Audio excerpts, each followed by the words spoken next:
It's the heart of Sydney.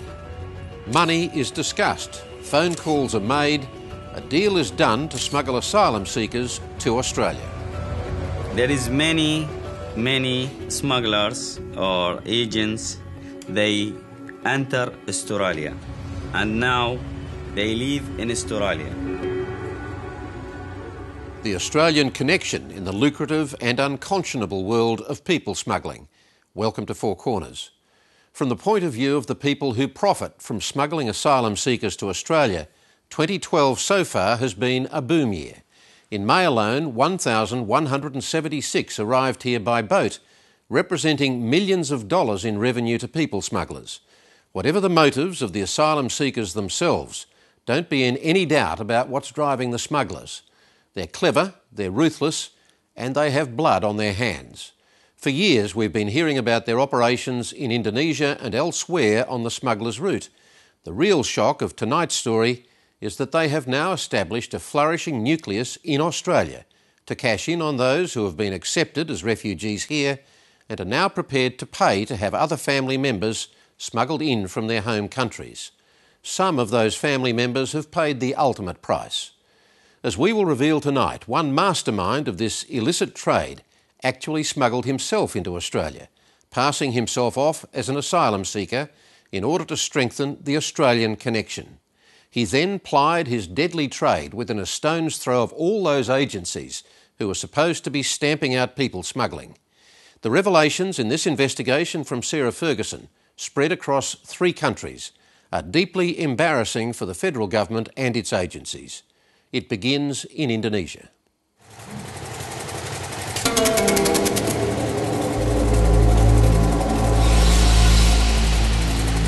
The crowded port area of North Jakarta has been the departure point for thousands of asylum seekers heading for Australia. On November the 14th, 2010, another fishing boat waited off the coast for its passengers. 97 of them would board the vessel that night. Men, women and young children, all doomed to disappear on the empty ocean. وكنت تعبان فقسمتي هيجي هكذا قسمتي أنا. No one knows the name of the lost boat. No one reported it missing. The people smugglers who sent the boat lied about the loss to collect final payments from the relatives. We rang him back and said, we paid all money. And he didn't call us back anymore. He said, well, that was it. You don't know us and we don't know you. While reconstructing the journey of this lost boat, we uncovered evidence of how the people smuggling networks in Indonesia have spread to Australia. A discovery that would lead us to one of the most powerful smugglers now based here in Australia.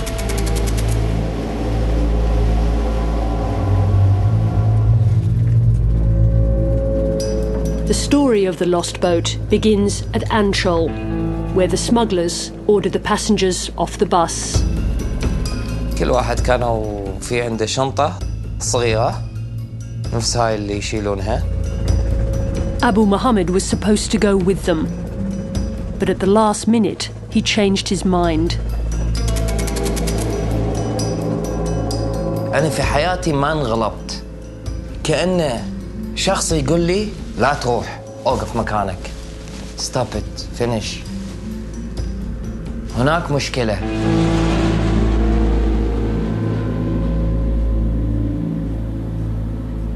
In Cologne, Germany, Shafika got a call from her brother Abdul, one of the passengers.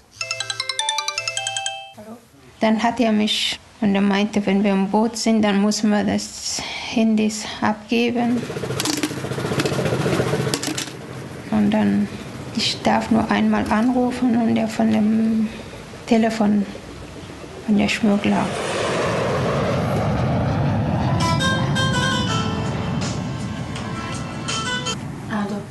In Melbourne, Anita got a call from her fiancé, Iranian Mohammed Rezai.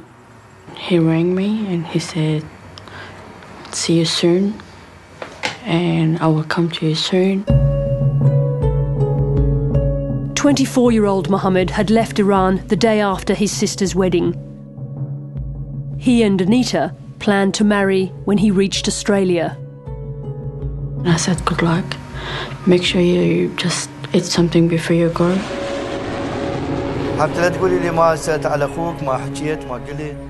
Yahya Al-Kazmi was waiting in Melbourne for his brother Ayad, Ayad's wife and their 2 daughters, Hiba and Huda. Were you excited to think that they would come to Australia? You would see them living here with you?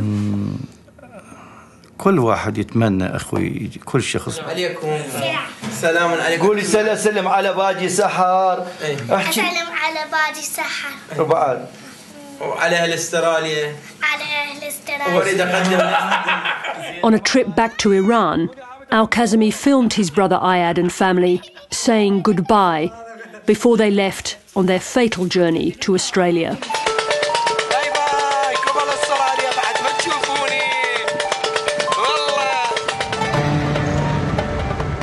From Iran, the family flew legally to Malaysia, where the people smuggler arranged false passports to get them to Indonesia. أخذ $10,000 بعدين سوى لهم جواز عماني. الجواز العماني راح له طاروا بي من ماليزيا إلى إندونيسيا.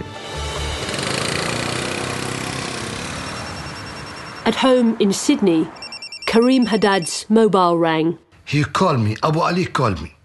Hello, how are you? The call was from the people smuggler who organised the trip, Abu Ali Al-Kuwaiti. Okay, thank you very much. He was calling to reassure Karim about his brother, one of the passengers. He said, "Your brother in my eyes, they are okay. They will arrive to Australia by three or 4 days maximum." Karim's brother Ahmed had travelled from Kuwait.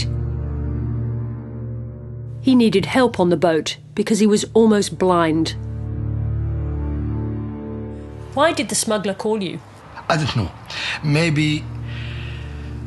Maybe my brother gave him my mobile number, or maybe my brother, he's afraid from inside. By the time the passengers boarded the boat, night had fallen. 97 passengers had been recruited mostly from Iraq, Iran and Afghanistan by a network of agents working for Abu Ali Al-Kuwaiti and another smuggler. In the same year, 2010, Four Corners had been in Indonesia tracking down Abu Ali Al-Kuwaiti. Using a hidden camera, we filmed the smuggler in a restaurant in Jakarta.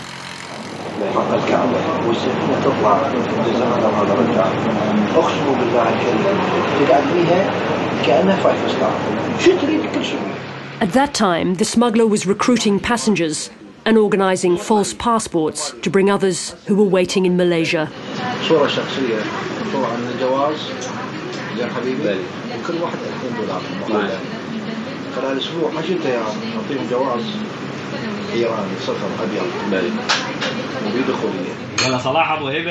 The secret filming in 2010 was done for a spy Iraqi refugee, Hussein Nasir. He so hated people smugglers who had twice cheated him that he volunteered to pose as a passenger to meet Abu Ali Al-Kuwaiti. Now living in Australia, Hussein was determined to work with us again. The smugglers, they are of course not Taliban or Al-Qaeda. They are just a few rats or criminals, and it's very easy to catch them. Heading 110, 110, roger. Abu Ali Al-Kuwaiti had gone to Australia by boat himself in 1999. 2 years later, he was convicted of people smuggling for his role in sending that boat. At some point, Abu Ali returned to Indonesia, and by 2010, he was back in business in Jakarta, head of one of Indonesia's most powerful smuggling syndicates. What? Yeah, come. Did you send already the money? Come on, finish now. What are you waiting? In the restaurant in Jakarta with Abu Ali were other people smugglers, including one involved in sending the boat that crashed on Christmas Island in December 2010. 50 men, women and children died in terror in the huge waves. Their wooden boat smashed to pieces on the treacherous rocks around Christmas Island.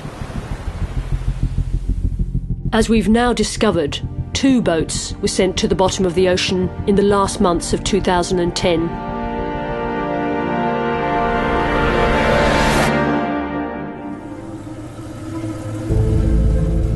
In November of that year, the first of those boats, this one doomed to disappear, pushed off from the shore. On board in the dark, some of the passengers were allowed to make brief calls to their relatives. I said by Arabic, Allah ma'ak. That means God bless you. In Germany, Shafika received the last known call from the boat. Weil ja laut war, dass die Geräusche von den Menschen war, dass man Kinder, Leute, Frauen, Männer, hat man alles gehört. Er meinte, das ist viel zu viele, das ist viele Kinder, viele alte Leute, ganze Familie sind hier. Das ist bestimmt ungefähr 100 Leute hier. Ja, aber ich weiß die genaue Zahl nicht. Und er durfte auch nicht mehr reden, dann hat er das Telefon wieder abgegeben. Her brother, Abdul Hai, had left his wife and 5 children in Afghanistan. He was on his way to join his brother-in-law in the Victorian town of Shepparton.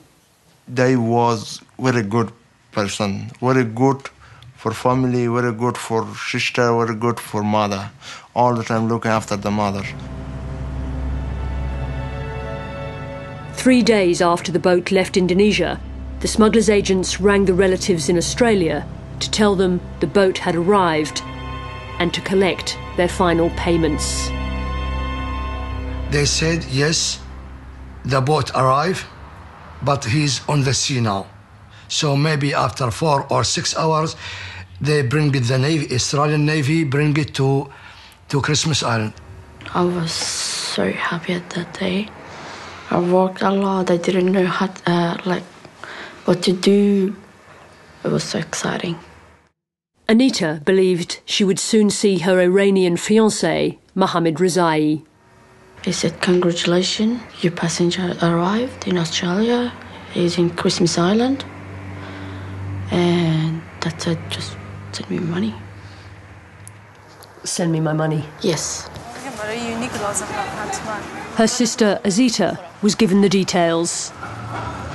They said, you guys have to pay the rest of the money. So I give you the account, the person who is in Iran, so I can pay to that person and they will transfer to us.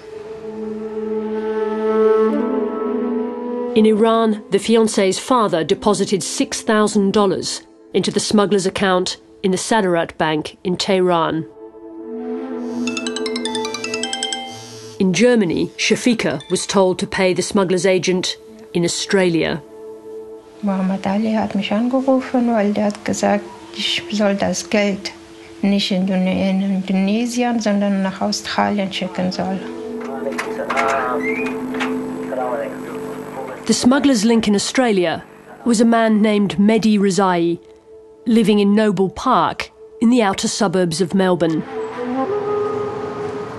From Germany, Shafika asked her Australian cousin Abdul to pay the money to the agent. The money came from Germany, I get from post office, and also some money from Afghanistan. The agent had Abdul's number and was pushing him hard to pay up. Mehdi tell me, Abdul, please pay me money. I say, okay, I will pay you. Abdul didn't pay the agent directly. Instead, he used this shop in Dandenong, the Baha Grocery and Money Exchange. He gave the owner almost $9,000 to hand over to Rezai. You pay him money, you get receipt for him. He said, okay. The owner then passed the money to the agent. Maybe in this area, maybe afternoon time, can take the Abdul Fattah money. And you paid him in cash? Yeah, I paid cash. Yeah. Did you know the money was to pay for Abdul Fattah's brother-in-law to come by boat to Australia? Not sure this. No, 100% they tell me this. Just to tell paid for Mehdi Rizai. Mehdi Rizai counted out $8,850 cash and signed a receipt. It was the last instalment of $36,000 for Abdul's brother-in-law and his two travelling companions. Have you seen Mehdi Rizai since then? Have you ever paid any other money to Mehdi Rizai? No. Just that one time? Just the one time. Yeah. When boats arrive at Christmas Island, the passengers are given access to telephones and the internet to contact their relatives. Weeks passed and none of the 97 people on the boat made contact. Among the missing were the Iranian family Ayad and his wife and children.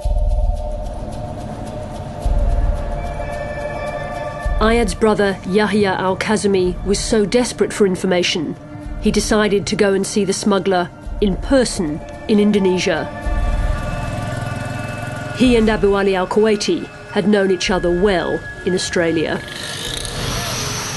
By that time, Abu Ali al-Kuwaiti had been picked up by the Indonesians and put in immigration detention. وشافني قال أهلا وسهلا تعال تفضل تعال ورحنا قعدنا برا مثل وسولفنا بهذا الموضوع عن قضية أخويا. Being in detention had little impact on Abu Ali's smuggling business. من رحنا كأنما هو بيته قاعد يعني ما عنده فد أي مشكلة ويما تليفونات ورجال فتحوا لنا الباب عادي يعني. Abu Ali had made hundreds of thousands of dollars from the trip.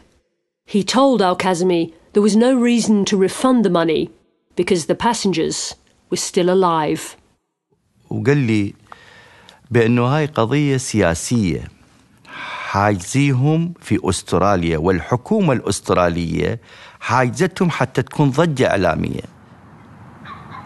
While collecting their money, the smugglers continued to claim that somehow the lost passengers were being hidden away by the Australian authorities. We've spoken to more than 70 relatives around the world, and none of them have heard from their loved ones. But so desperate are the smugglers to protect their business here, they continue to insist the passengers will turn up. At the beginning of that year, Abu Ali al-Kuwaiti and other top Iraqi smugglers met in Jakarta to discuss expanding their business in Australia. They planned to send a group of their best operators to Australia by boat. Two inside sources have confirmed that those at the meeting at the Middle East restaurant in Jalan Jaksa were Abu Ali al-Kuwaiti, Mohammed Basrawi and his brother Wathik, Abdullah al-Sharifi, and a smuggler known as Captain Imad. Imad, he's the head of the smugglers, the head of the snake.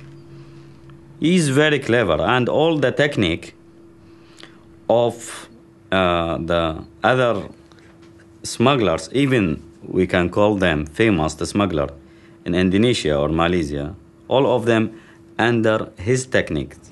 The plan was an audacious one, to send the smugglers and the agents together on the same boat, posing as genuine asylum seekers. The smugglers pooled their expertise, how to avoid detection on the way and to deceive the Australian authorities once they arrived, Border Protection, the Australian Federal Police and the Department of Immigration. The man they chose to lead the trip was Captain Imad.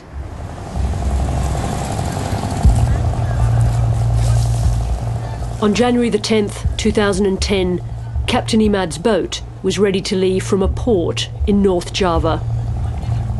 طبعا أنا خائف من الكابتن عماد لأنه مهرب وما أريد أحط نفسي بخطر. Four Corners has spoken to a number of passengers on board. 2 were prepared to give interviews. We have disguised their identities to protect them. Mustafa, as we'll call him, paid Abu Ali al-Kuwaiti $8,000 for his place on the boat.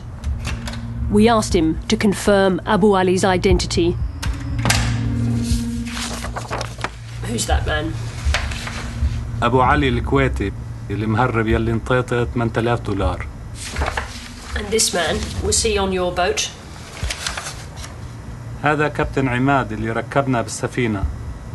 هو اللي قاد السفينة ومسؤول على السفينة. When Mustafa and the other paying passengers were ferried to the boat, Captain Imad, also known as Abu Khalid, and his hand-picked agents were already on board. Who was there? بيسمونا كابتن عماد وعبد الله اليمني ومحمد.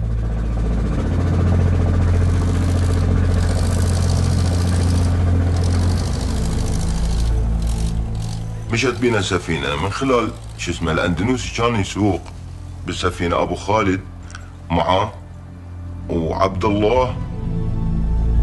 Yemeni Abdullah al-Sharifi had worked closely with Captain Imad for years. Throughout the journey, Imad and his confederates kept apart from the other passengers. كانوا هم بس اللي بالسفينة، ناس قاعدين يما ومقربين يما. ما حد يوصل يما، ما حد يعرفه. هم بس الناس اللي قاعدين يما يسولفون وياه ويقعدون يشربوا يما الشاي. On the second night of the voyage, the situation on board suddenly changed.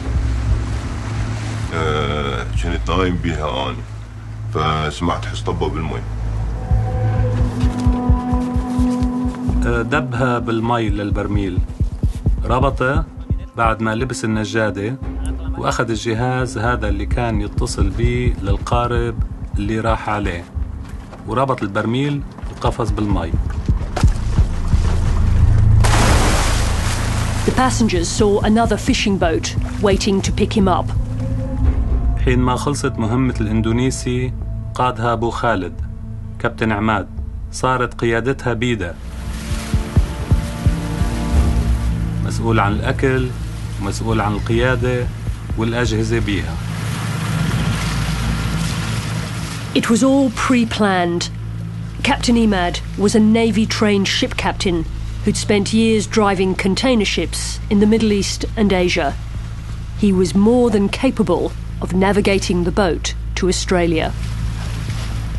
خريطة عنده وعنده البوصلة، عنده جاي يتحرك عليها لأنه هو يدرس، هو اللي يخطط عليها، هو اللي يوجهها. When they approached Christmas Island, Captain Imad stopped the boat. كابتن عماد فتح الأجهزة ورماها بالبحر. His next move was to summon the Australian Navy. طلع الشعلات، كان لاففهم بكيس.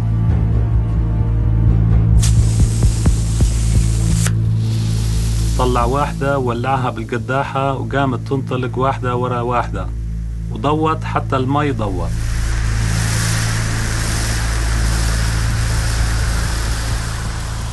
شعالات النارية حلوة كانت صراحة. ولما الشعلة الثالثة خلصت اجا القارب الأسترالي. According to Border Protection Command, Captain Imad's boat was intercepted at 2:24 a.m. on the 13th of January 2010, 5 nautical miles north of Christmas Island. Border Protection named it Walkerville, suspected illegal entry vessel number 96. What did Captain Imad do when the Australians came to your boat? من جو القوات الأسترالية بعد الرمي هو انسحب راح بالأخير، انهزم من هذا المكان. كان يحاول يغطي على نفسه بأنه هو مسؤول. The authorities certainly didn't uncover his deception. the boat was listed as having 43 passengers and no crew.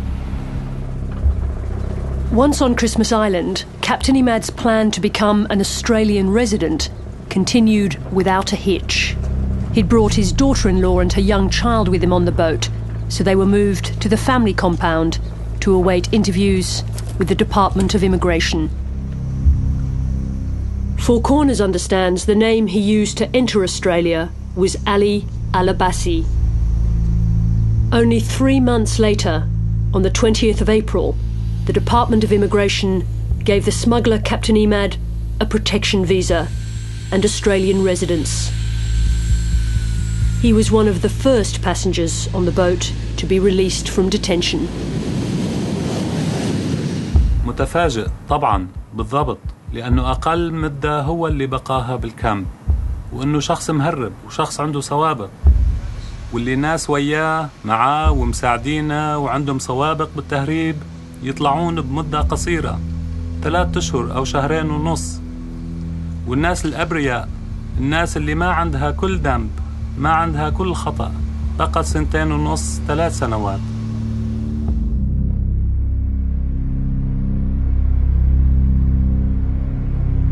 We don't know what Captain Imad told the Department of Immigration to convince them that he was a genuine refugee in need of protection. What we do know, though, is that before he set up shop in Indonesia, he spent a large portion of his life here in Malaysia, in downtown Kuala Lumpur.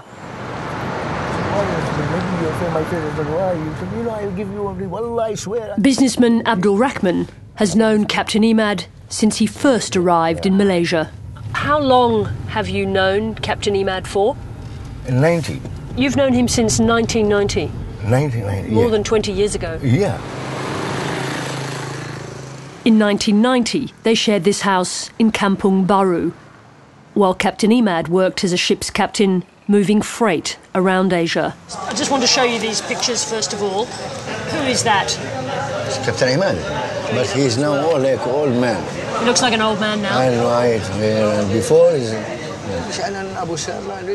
We showed him a picture of Imad's agent, the Yemeni Abdullah al-Sharifi, also known as Abu Mishal. Okay, now who's that? Abu Mishal. Nicely when I'm talking. So, a good talker? Oh, good talker. That's right. Captain Imad went into business with Abdullah in the Arab quarter of Kuala Lumpur, Bukit Bintang. That's the building, you know? This one here? Third floor. Abu Mishal, he's a broker. To catch the people. Or you want to wood or something? That's Abdullah al-Sharifi. Abdullah Abu Mishal, yeah. He was working with him here? Yeah. What was his business that he did here? Perfume. Perfume business? Only perfume, wood and wholesaler. Captain Imad's legitimate business in Malaysia was perfume. By 2005, he owned 4 perfume shops in Kuala Lumpur. We discovered he still owns at least one. Who runs that shop? Who owns it? Ammar, his son. Abu Imad. Captain Imad's son? Yeah, Captain Imad. So he's still here in Kuala Still, Lumpur? yeah. And that's his shop? Yes, Ammar. Right. Hi, how you going? We went to visit Captain Imad's son. So you're Ammar? Yeah, Ammar Imad. Okay. Yeah. Tell me a little bit about the shop. How long have you had it?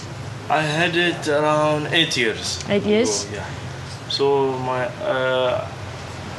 I'm with my father. It's together controlled by the business, yeah. And where is your father here too? Yeah. My father now he went to Iraq. He's in Iraq. Iraq, yeah. Captain Imad is well known in Bukit Bintang. This way? The other shopkeepers were more open about his whereabouts. Have you known them for a long time? Yeah. How long? 20 years. 20 years. Like Imad's son, Salim is also in the perfume business. Yeah, I know him very well, because I know his father. And what's his father's name?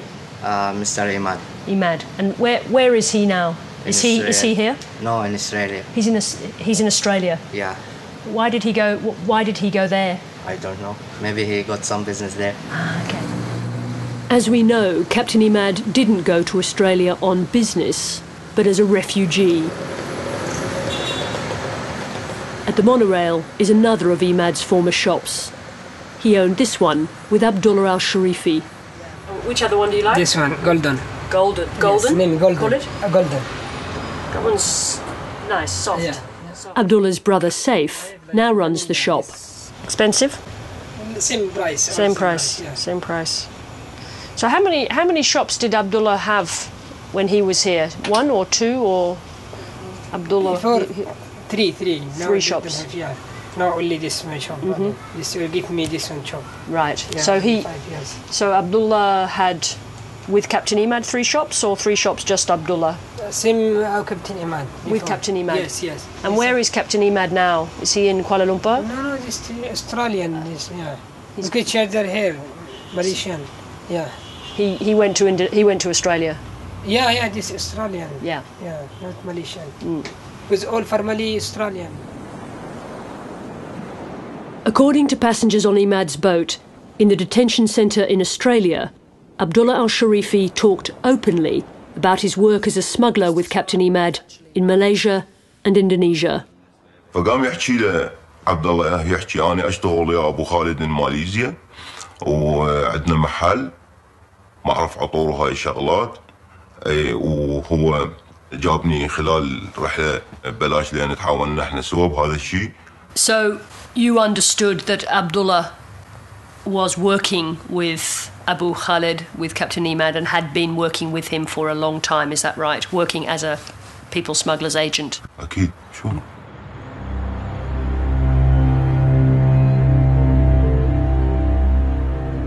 Four Corners understands there were at least 6 agents on board Captain Imad's boat. All of them got refugee status and were released from detention to cities across Australia. Abdullah al-Sharifi got his protection visa and Australian residence after 9 months. He celebrated his new status with some other passengers from the boat at Sydney Harbour.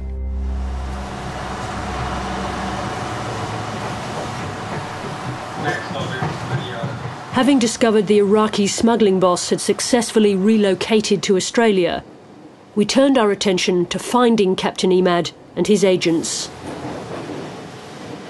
Working with us as he had in Indonesia, Iraqi Hussein Nasir was determined to expose the networks operating in his newly adopted country. In these few years, there is many smugglers or agents. They enter Australia, and now they live in Australia.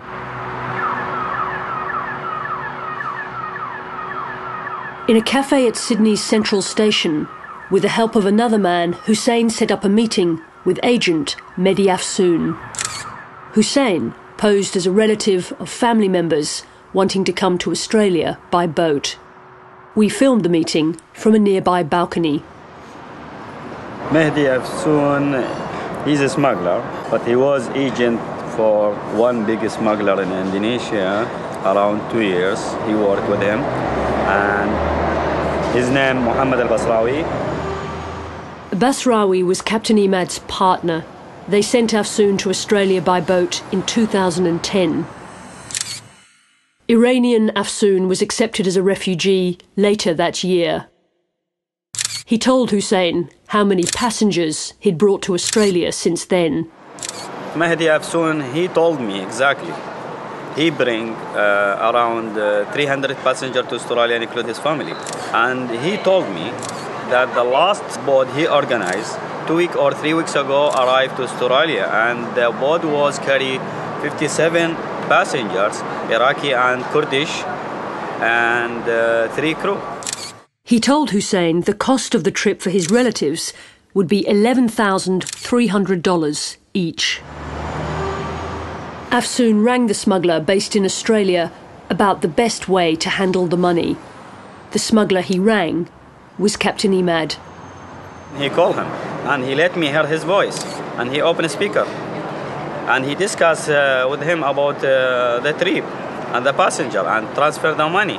Captain Imad, he was very careful about the phone Mehdi Afsoon use it? Because he asked him in first question, what the kind of your mobile phone? Did his iPhone? He told him no. The smugglers were careful about the words they used on the phone. He told him, we have box, meaning passengers. This in smugglers' language. And Captain Imad, he asked him about the package, how much. He told him it's too big. Was it clear from what Mehdi was saying that there was a trip ready to go soon? Yeah, he said, if you pay today or tomorrow, I'm ready at any time. And we have already a trip at 15 days, maybe 2 weeks or 20 days, they will be moved. Captain Imad's caution and cunning have protected his operation since he arrived in Australia, as one of his passengers on his boat confirmed. Between Basrawi and Abu Ali al-Kuwaiti and Captain Imad, which do you think is the cleverest, the smartest of those three? All the smart. They're all smart. All the smart. Some people who book this for smuggler, he's smart. So the big smugglers are very smart. Very smart. So this guy, Captain Imad. Imad Abdul Razak, yeah. Imad Abdul Razak. Razak Tamer, yeah. And is he a clever guy? Clever guy. And a good smuggler? Very, very good. A meeting at this suburban shopping mall in the New South Wales town of Queanbeyan took us a step closer to finding him. Abdullah al-Sharifi came here to do a smuggling deal. We agreed to protect the identity of the man he was meeting.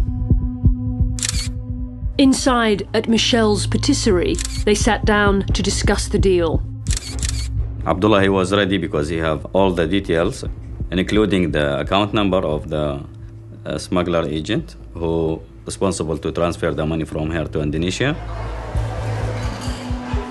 Abdullah expected to deposit cash that afternoon. The man who tried to bring his family, he asking Abdullah to give him receipt to save his money. And Abdullah, he refused to give him the receipt. So the deal stopped. No money changed hands, but the unlikely location of this meeting, a few kilometres from Canberra, took us almost to Imad's door. Smart he may be, but none of us could have imagined he would have had the audacity to base himself in the nation's capital. But this is exactly where we found him and his family, in Canberra. Captain Imad sent his wife and children to Australia by boat ahead of him in 2009. Using different names to the ones they'd used in Malaysia and Indonesia, his wife, 3 adult children and their dependents all got refugee status. According to members of the family, they claimed their father had died in Iraq. In the final affront to the Australian system, the adults were all provided with public housing. Imad's wife lives in Kaylene, his daughters in Lynham and Dunlop, his son in Hawker. At the Gungahlin shopping centre in North Canberra, the successful perfume shop owner and top Iraqi people smuggler was giving every appearance of leading a modest life, supervising the trolleys. Excuse me? Excuse me? Excuse me, Captain Imad? Hi. I'm Sarah Ferguson from the Four Corners television programme. I want to talk to you about people smuggling. How long have you been a people smuggler in Australia? No, I know. Captain Imad wouldn't answer any of our questions. I don't know what you're talking about. Well, I spoke to some of your passengers who came with you on Ball 96. They told me how you captained the boat. Much better if you can hear me. No. Please. Just answer. I have work to do. Don't disturb me. So do I, Captain Imad. I have work to do. With a number of passengers. And you were the captain of that boat. Perhaps I could come to your house later.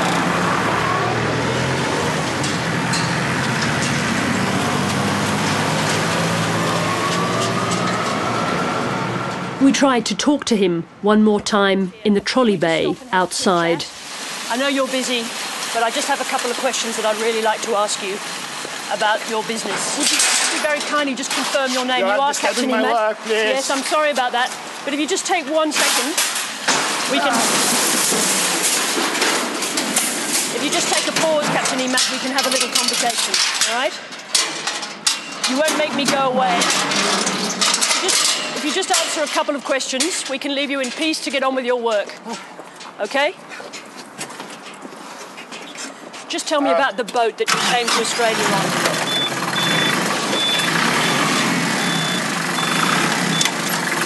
Or we can try and make an appointment at your house. Captain Imad disappeared with his trolleys in tow. It was the last we saw of him.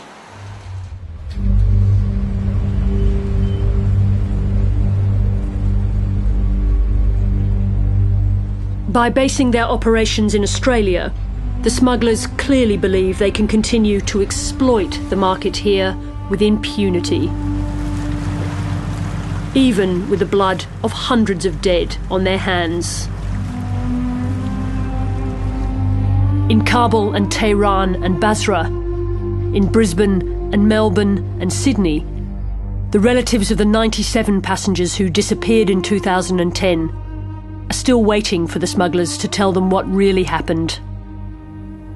قال لي خابرته قلت له أخي هل عندك أخبار جديدة عن هذه العائلة عن أخي عن زوجة أخي عن هالسفينة هذه؟ قال موجودين في تزمانيا. He tell me now in Tasmania. After when I'm going to have. A few weeks ago, some of the relatives in Melbourne went back to the smuggler's agent to ask him for news.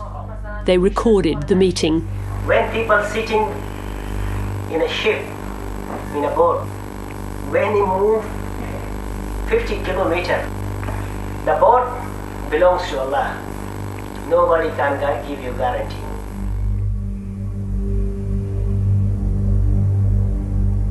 Anita keeps looking for a sign that her fiancé is alive.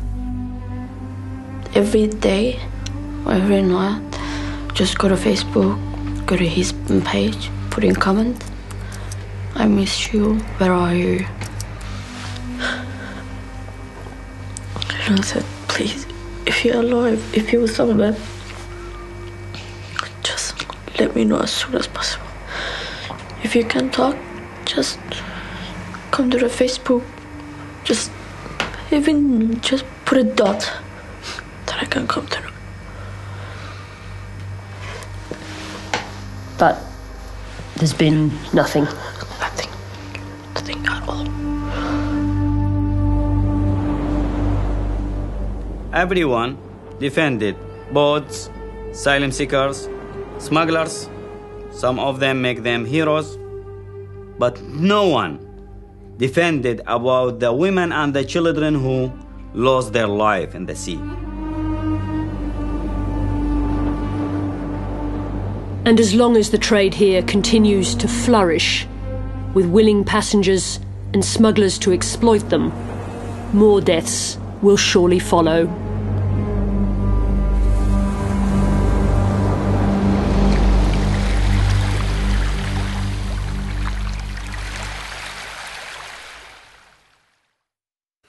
One serious question to be posed from tonight's story is this: how is it that one small team from a television program with limited resources can expose the facts and the people revealed tonight, yet governments with all the resources and expertise at their disposal seemingly cannot? We invited the Australian Federal Police to give an interview for this program, but they declined. Next on Four Corners, the great Euro crash. Are we seeing the disintegration of the once great European Union? And how will it impact on the rest of the world? Until then, good night.